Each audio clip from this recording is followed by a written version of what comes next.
Today, we will read a story called Green Island. Green Island. Written by Roderick Hunt. Illustrations by Alex Brichta.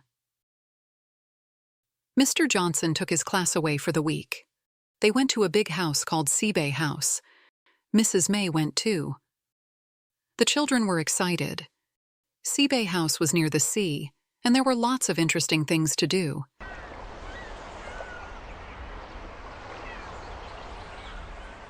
Everyone unloaded the bus. "Some of these bags and cases are heavy," said Mr. Johnson. "We're only here for a week." Mrs. May found a toothbrush. "Whose toothbrush is this?" she asked. "Oh dear," said Biff. "I think it's mine." Mr. Johnson showed the boys their room. "You'll be sleeping in here," he said. "I want the top bunk," shouted Chip. "No, I want the top bunk," shouted Wilf. Mr. Johnson tossed a coin. "Heads or tails?" he said. Mr. Johnson gave the children a map. Then he took the children for a long walk. After a while, they stopped for a rest. The children looked at their maps. Mr. Johnson showed them the places they could see. "Your map's upside down, Biff," said Wilf. Nadim pointed to a little island out at sea. "What's that island called?" he asked. "Look on your maps," said Mr. Johnson. "Who can tell me what the island is called?" Chip and Anina knew. "It's called Green Island," they said. Everyone was hungry after the long walk. When they got back, it was time for supper. The children served the food, and then they helped wash up. "I don't like washing up at home," said Wilf, "but it's fun washing up here." That night the children were tired, but they couldn't sleep. Chip kept telling jokes and making silly noises. In the end, Mr. Johnson came in. He was cross with Chip. "I'll send you to bed at 6 o'clock tomorrow if I hear any more noise." The next day, the children did a beach study. Some children worked with Mr. Johnson. They made squares on the beach and looked at everything in each square. Biff found a shell with a crab inside it. "It's called a hermit crab," she said. Some children worked with Mrs. May. They looked carefully in all the rock pools. Nadim and Wilf caught a large crab. "Look at this," they called. Mrs. May showed them how to hold the crab. "We'll look at it, then we'll let it go," she said. Chip and Anina found a seagull. It couldn't fly. "Oh dear," said Mr. Johnson. "It can't fly because it has oil on its feathers. Oil is hard to get off, so be careful, everyone.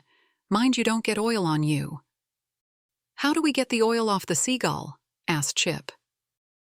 Mr. Johnson took the children to see Mrs. Honey. "If anyone can help the seagull, Mrs. Honey can," said Mr. Johnson. "This poor old gull needs a clean," said Mrs. Honey. She looked at Anina and Chip. "And so do you," she said. "Oil is terrible stuff," said Mrs. Honey. "You can see what it does to animals and birds if it spills into the sea." "It is terrible," said Mrs. May. "I'm having trouble getting it off Chip and Anina." "I feel really sorry for the seagull," said Chip. "What will happen to the seagull?" asked Wilf. "Its feathers will be damaged," said Mrs. Honey. "So first we'll clean the oil off. Then we'll look after it for a week or two. It has to get strong again, and its feathers have to get better. Then we'll let it go." Mrs. Honey looked after all kinds of animals. She showed the children an otter. Then she gave it some fish. "She's a sea otter," she said. "I call her Fiona. She was hurt by a boat. Now she's better. I'm going to let her go." "Sea otters live on Green Island," said Mrs. Honey. "If you like, you can come to the island with me and watch me let Fiona go." Mrs. Honey had a boat. "There's room for everyone," she said. "If we're lucky, we may see some more sea otters."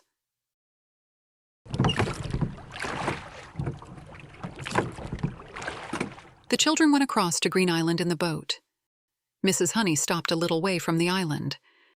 The children looked carefully. Suddenly, Anina pointed to some rocks. "I can see another otter," she said. "Look, everyone." "There aren't many sea otters left," said Mrs. May. "So that was a wonderful thing to see." Mrs. Honey let Fiona go. The otter dived into the sea and swam towards the rocks. "Will Fiona be all right now?" asked Wilf. "I hope so," said Mrs. Honey. Mrs. Honey took the boat to the other side of the island. "You can get out and explore," she said. "If you keep quiet, you will see all kinds of interesting seabirds." The children jumped out of the boat and went to look around the island. The children saw a small cave. They ran to see it. "I wonder if it has treasure in it," called Wilf. "Maybe it's a secret tunnel," said Nadim. "Maybe it leads to a secret computer base." When they got to the cave, they found something else. In the cave were some drums. "I don't like the look of this," said Mrs. Honey. "These drums have been dumped on Green Island. They are full of toxic waste." "Keep away from them, everyone," said Mr. Johnson. "Why would anyone want to dump them here?" asked Biff. "It's hard to get rid of toxic waste," said Mrs. May. "It costs a lot of money to do it safely, so people dump it." "We should tell the police," said Mr. Johnson. "These drums can't stay here," said Mrs. Honey. "They could do a lot of harm to the wildlife." Suddenly, Chip and Wilf ran up to Mr. Johnson. "There's a boat coming to the island," said Chip. "There are 4 people in it." "I don't like the sound of this," said Mr. Johnson. "Keep out of sight, everyone," said Mrs. Honey. "I want to see what these people are doing." The boat stopped at the island, and 4 people got out. They lifted some drums out of the boat and began to carry them towards the cave. "They're dumping more waste on the island," said Mrs. Honey. "I want everyone to run back to my boat. Don't make a sound. I have an idea." The children did what Mrs. Honey told them. They ran to the boat with Mrs. May and climbed in. "I hope the boat will start," said Mrs. May.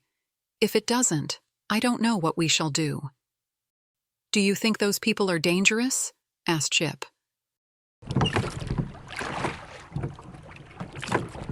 Wilf and Chip pushed the boat out with the oars, and Mrs. May started the engine. "So far, so good," said Mrs. May. "Let's hope Mrs. Honey's idea works." "I hope Mrs. Honey and Mr. Johnson will be all right," said Wilf.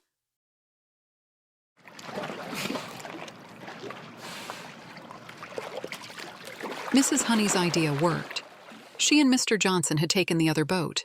The other people couldn't get off the island without it. "Hooray!" shouted the children. "They won't get off Green Island unless they swim all the way back." "What are you doing with our boat?" shouted a man. "Bring it back." "I'll get the police to bring it back," shouted Mrs. Honey. "You can tell them why you've dumped toxic waste on Green Island." "Grrr," said the man.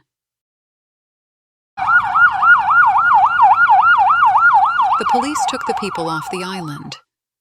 "Taking their boat was a brilliant idea," said Mr. Johnson. "I'm glad we caught them," said Mrs. Honey. "And I'm glad you were with me. I couldn't have taken their boat by myself." "What an adventure," said Mrs. May. "Look at those drums of toxic waste," said Wilf. "I can't think why people would dump them where they could do so much harm." "I'm glad the otters will be safe on the island now," said Anina. At the end of the week, there was a party. Mrs. May played her guitar, and everyone sang songs. Mrs. Honey came. She told the children stories about some of the animals she had looked after. "But you have the best story to tell," she said. "It isn't every school trip that becomes famous." A photographer came. She made everyone stand in a group. Then she took a photograph. "We're going to be in the newspaper," said Wilf. We are going to be famous." "I've never been famous before," said Chip. "I wonder what it feels like." The next day, the story of Green Island was in the newspaper. The children were excited. "I'm going to buy 3 newspapers," said Chip. "One for me, one for Mum and Dad, and one for Gran." "Now I'm famous. I don't feel any different," said Wilf. The end.